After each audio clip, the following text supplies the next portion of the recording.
Beleza? Bora mergulhar fundo nisso aqui. E aí, o que acontece se a gente pega um dos personagens mais nihilistas da ficção científica e joga ele dentro de um dos sistemas morais mais rígidos da literatura? Hoje, a gente vai colocar Rick Sanchez em Julgamento no Inferno de Dante, uma estrutura moral lá do século XIV. O choque desses dois mundos, cara, é simplesmente fascinante. E essa é a pergunta que vai guiar toda a nossa análise. Pensa bem, o sistema de Dante é todo construído na ideia de uma ordem divina, de consequências morais absolutas. Já o Rick, ele opera num multiverso onde, nas palavras dele, nada importa. Então, como é que um juiz do inferno sequer começa a lidar com uma alma dessas? É aqui que a gente vê o conflito de frente. Para Dante, o universo é movido pelo amor de Deus. Cada escolha cola pela eternidade. Para o Rick, o universo é só um acidente caótico e a ciência é a única coisa que põe ordem na casa. De um lado, a crença num propósito maior, do outro, um vazio, glorioso. É nesse choque de titãs que a gente vai construir nosso caso. Mas antes de começar a descer, a gente precisa primeiro lidar com as defesas que o próprio Rick usaria, né? Afinal, o cara é um gênio, com certeza ele teria umas objeções filosóficas para a ideia de ser julgado. Bora derrubar esses argumentos um por um, usando a própria lógica teológica de Dante. A primeira cartada do Rick, com certeza, seria essa: questionar a própria realidade. Ele já provou que sabe quando está numa simulação. Então, se as vítimas nem são reais, o pecado também não é, né? Do ponto de vista dele faz todo sentido. Só que, olha só, pro Dante, essa desculpa não cola de jeito nenhum. A teologia por trás do inferno foca na vontade, na intenção. A escolha de ser cruel, de causador, isso mostra um problema na alma de quem peca. Tratar seres que se sentem como se fossem lixo não só não livra a cara dele, como na verdade agrava o pecado. É um ato de orgulho supremo, sabe? De se colocar no lugar de Deus. Beleza? Defesa número 2, e essa é a mais óbvia de todas. Se o Rick destrói o mundo, tipo lá na dimensão Cronenberg, ele só saca a arma de portais e se muda para outra realidade onde tá tudo bem. Pronto, problema resolvido. Consequências apagadas. Só que, de novo, no universo de Dante não tem para onde correr. A justiça divina não está presa numa dimensão só. O fato dele abandonar uma realidade não faz ela sumir. A dimensão Cronenberg continua lá, sofrendo. Sair correndo das consequências não apaga a responsabilidade pelo sofrimento que ele deixou para trás. O ponto é, o pecado já foi cometido.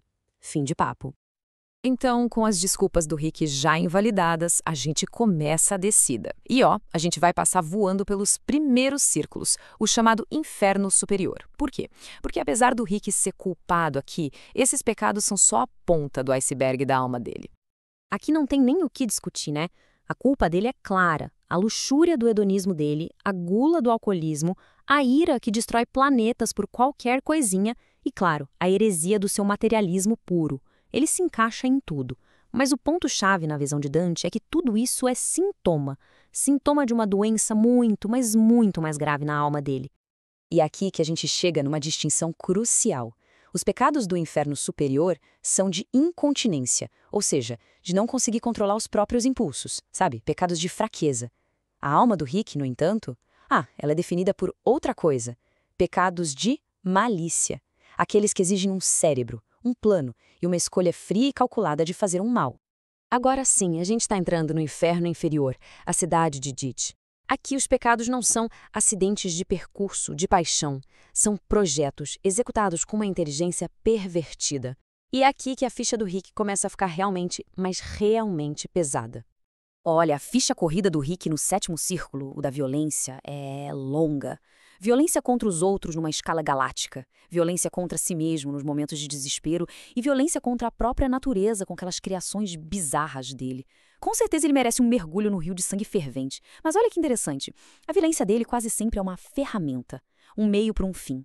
E quando a violência é usada a serviço da astúcia, bom, aí a gente desce ainda mais fundo. E com isso, a gente chega num ponto nevrálgico, lá no 8º círculo, o da fraude. Aqui, Dante coloca o herói grego Ulisses, não pelas batalhas, mas por ser um mau conselheiro. Ele usou a genialidade dele para convencer a tripulação a seguir uma jornada suicida, tudo em nome do conhecimento. A semelhança com Rick chega a dar arrepio. Pensa bem, os dois são gênios que usam o papo e a inteligência para convencer gente inocente a se ferrar. A tripulação do Ulisses, o neto do Rick. Ambos são levados a abandonar a segurança por uma busca egoísta que se disfarça de nobreza. Rick vive arrastando morte para traumas absurdos com a desculpa de aventuras. É a definição perfeita de conselho fraudulento. Ele já estaria queimando numa chama eterna aqui, só que ainda tem um lugar pior para ele. O fundo do poço, o último círculo do inferno, o 9º. Bem-vindos ao Cocito. Para Dante, a traição é o pior de todos os pecados. Por quê? Porque é o oposto do amor divino, que é o que une o universo. Fraude engana um estranho. Traição quebram um laço de confiança, de família, de comunidade. E o castigo aqui não é fogo, é gelo. A ausência completa de calor, de vida, de amor. Chegamos no epicentro moral do inferno. A fraude do Rick com o Mori já é horrível, mas a relação dele com as pessoas com quem ele deveria ter lealdade, isso vai muito além e entra no território da traição, pura, fria e calculada. E são basicamente 2 crimes que selam o destino dele aqui no fundo. Primeiro, a traição à sua comunidade, a Cidadela. Ele ajudou a criar e depois destruiu por dentro, matando os líderes. E segundo, e ainda mais fundo, a traição ao próprio sangue. A revelação de que a função principal do Morte é ser um escudo de ondas cerebrais para o Rick. Isso transforma o próprio neto numa ferramenta, num objeto. É a traição na sua forma mais gelada. Ok, o crime está estabelecido. Agora vamos ver a sentença. E no Inferno de Dante, o castigo nunca é aleatório. Ele segue um princípio muito elegante, por assim dizer. Esse princípio se chama contrapasso. É a justiça poética divina, que faz a punição ser um espelho perfeito do pecado. Um ladrão que usou as mãos para roubar, por exemplo, pode ter elas amarradas por cobras para sempre. E no caso do Rick, o contrapasso dele é tipo uma obra de arte da ironia divina. E é aqui que o pesadelo eterno dele se materializa. O ser mais móvel do universo, para sempre parado. O cara que se achava único, agora indistinguível no meio de uma massa congelada de versões de si mesmo que ele odiava. Ele, que ignorava as consequências, agora é forçado a ver um replay infinito de toda a dor que causou. Mas a tortura final, a cereja do bolo de sofrimento, essa acontece dentro da cabeça dele. A maior arma dele, o intelecto genial, vira sua maior maldição. A mente dele continua a 1000 por hora, criando planos de fuga, soluções, invenções. Ele resolve o problema 1 trilhão de vezes por segundo. Só que ele não consegue se mexer. É a impotência absoluta, casada com uma consciência infinita. Um looping eterno de genialidade inútil.